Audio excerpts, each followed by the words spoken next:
किसी एक केस या किसी एक अदालत की नहीं। प्रॉब्लम सिर्फ ये नहीं कि कितने केस पेंडिंग हैं। हर काला कोट पहने दिखने वाला आदमी वकील नहीं है। कभी जांच लेट होती है तो कभी गवाह पलट जाते हैं। इसलिए पूर्व चीफ जस्टिस को ये कहना पड़ा था।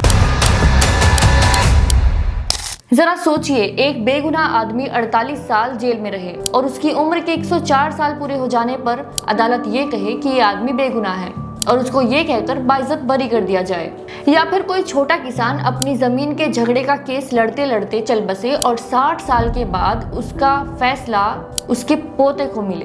ये कोई फिल्मी कहानियां नहीं बल्कि ये हकीकत है हमारे देश भारत की अदालतों की। एग्जाम्पल के लिए आप उत्तर प्रदेश के लखन सरोज मामले को समझिए। कौशाम्बी के रहने वाले लखन सरोज को साल 1978 के मामले में 48 साल जेल में रहने के बाद साल 2025 में इलाहाबाद हाईकोर्ट ने बेगुनाह बताकर बाइज्जत बरी किया। ठीक इसी तरह से दिल्ली में एक जमीन के मुकदमे का फैसला 66 साल बाद साल 2025 में आया। ये हालत किसी एक केस या किसी एक अदालत की नहीं, हालत है कि भारत की सभी अदालतों में तकरीबन 5 करोड़ 30 लाख केस पेंडिंग हैं। इनमें से लगभग 1,80,000 केस ऐसे हैं जो करीब 30 साल से भी पुराने हैं। नीति आयोग ने अपनी एक रिपोर्ट में बताया कि अगर अदालतें इसी स्पीड से काम करेंगी तो पेंडिंग केसेस को निपटाने में लगभग 325 साल तक लग जाएंगे। और इतना ही नहीं, अगर अदालतें रोजाना 1 लाख केस भी निपटाती हैं तो भी अमूमन 130 साल तक का टाइम लगेगा। प्रॉब्लम सिर्फ ये नहीं कि कितने केस पेंडिंग हैं, बल्कि ये भी है कि सालाना जितने भी केस रजिस्टर हो रहे हैं उनमें से कुछ ही सॉल्व हो पाते हैं। इसका मतलब साफ है कि पेंडिंग केसेस की संख्या अभी लगातार बढ़ रही है। अदालतों की ये हालत देखकर आपको भी फिल्म दामिनी का ये डायलॉग तो याद आता ही होगा, तारीख पर तारीख, तारीख पर तारीख। और यही कारण है कि वर्ल्ड जस्टिस प्रोजेक्ट ने एक रिपोर्ट में रूल ऑफ लॉ के मामले में भारत को 142 देशों में 79वें नंबर पर रखा है। और आइए थोड़ा सा डीपली समझने की कोशिश करते हैं कि प्रॉब्लम की जड़ कहां पर है। देखिए, किसी भी कोर्ट केस को हल करने में 3 लोग जिम्मेदार होते हैं। पहला जज, दूसरा वकील और तीसरा पुलिस। और इन तीनों ही जगहों पर कई बड़ी बड़ी प्रॉब्लम्स मौजूद हैं। और आइए एक एक करके समझने की कोशिश करते हैं। पहला और सबसे बड़ा कारण है अदालतों में जजों की भारी कमी। टाटा ट्रस्ट द्वारा निकाली गई इंडिया जस्टिस रिपोर्ट 2025 की माने तो भारत में प्रति मिलियन जनसंख्या पर सिर्फ 15 जज हैं, जबकि इतनी ही आबादी पर अमेरिका में 150 और यूरोप में 220 जज हैं।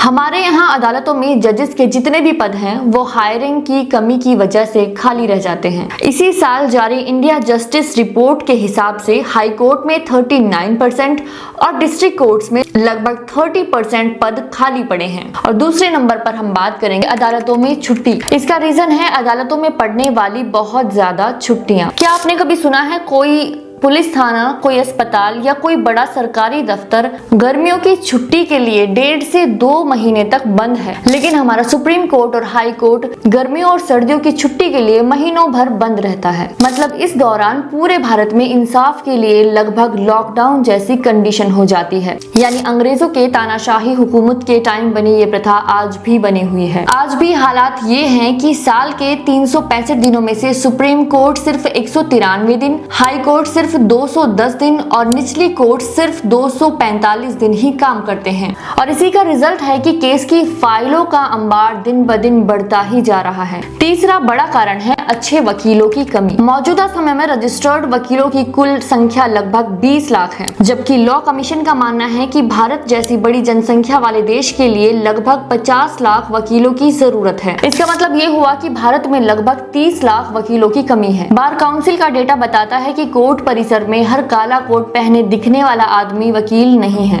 कोर्ट परिसर में 30 से 40% ऐसे फ्रॉड वकील या एजेंट हैं जो रजिस्टर्ड वकील या बैरिस्टर नहीं है। और इसी का ये परिणाम होता है कि वकीलों पर काम का बोझ बढ़ने लगता है। और ऐसा होने पर बहुत से मामलों में सिर्फ तारीख पे तारीख ही लेते रहते हैं। कई मामलों में तो वकील खुद ही कोर्ट में नहीं जाते और इंटर्नशिप करने वाले छोटे वकीलों को तारीख लेने भेज देते हैं। चौथा बड़ा कारण है पुलिस महकमे में अंदर तक घुसी हुई प्रॉब्लम्स की। कुल 5 करोड़ पेंडिंग मामलों में 2/3 से ज्यादा मामले क्रिमिनल क्रिमिनल किस्म के मामले हैं जिन्हें सॉल्व करने के लिए अकेले जज या वकील कुछ भी नहीं कर सकता। जब तक पुलिस अपना काम करके ना दे, जज या वकील आगे बढ़ ही नहीं सकते। जबकि पुलिस जहां एक और करप्शन का सबसे बड़ा अड्डा है, तो वहीं दूसरी ओर छुटवैया नेताओं से लेकर मंत्रियों तक का पुलिस के काम में अनावश्यक दखल रहता है। इसी के साथ पुलिस कर्मियों की बहुत कम संख्या भी मुश्किल पैदा करती है। गृह मंत्रालय के हिसाब से भारत में प्रति मिलियन जनसंख्या पर लगभग 150 पुलिसकर्मी हैं, जबकि यूनाइटेड नेशंस का रूल है कि प्रति मिलियन जनसंख्या पर कम से कम 222 पुलिसकर्मी होने चाहिए। पुलिस की इन चौतरफा प्रॉब्लम्स की वजह से कभी जांच लेट होती है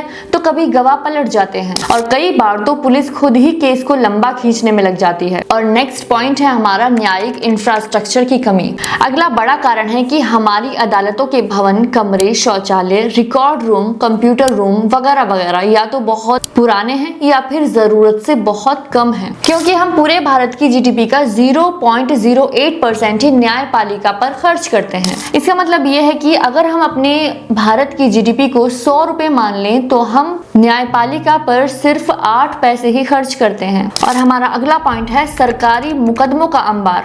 पेंडिंग केसेस का इंटरेस्टिंग और शॉकिंग फैक्ट एक ये भी है कि 50% से ज्यादा केसेस में सरकार खुद ही एक पार्टी है। पंचायतों से लेकर पीएमओ तक हर सरकारी विभागों के अधिकारी केस पर केस करते रहते हैं या फिर पहले के केस भी इसलिए लटकवा कर रखते हैं कि अगला आने वाला अधिकारी अपने आप निपटेगा। इसलिए पूर्व चीफ जस्टिस को ये कहना पड़ा था कि सरकारी अधिकारी हर उलझे हुए मसले को देखकर कहते हैं लेट द कोर्ट डिसाइड। तो दोस्तों ये था हमारा वीडियो पेंडिंग कोर्ट केसेस की प्रॉब्लम्स को लेकर। अगर आप इस वीडियो में यहाँ तक आ गए हैं तो प्लीज कमेंट सेक्शन में हमें इंसाफ के इन मंदिरों के सुधार के लिए कोई आइडियाज शेयर कीजिए और कमेंट सेक्शन में हमें बताइए कि हमारी अगली वीडियो किस टॉपिक पर होनी चाहिए।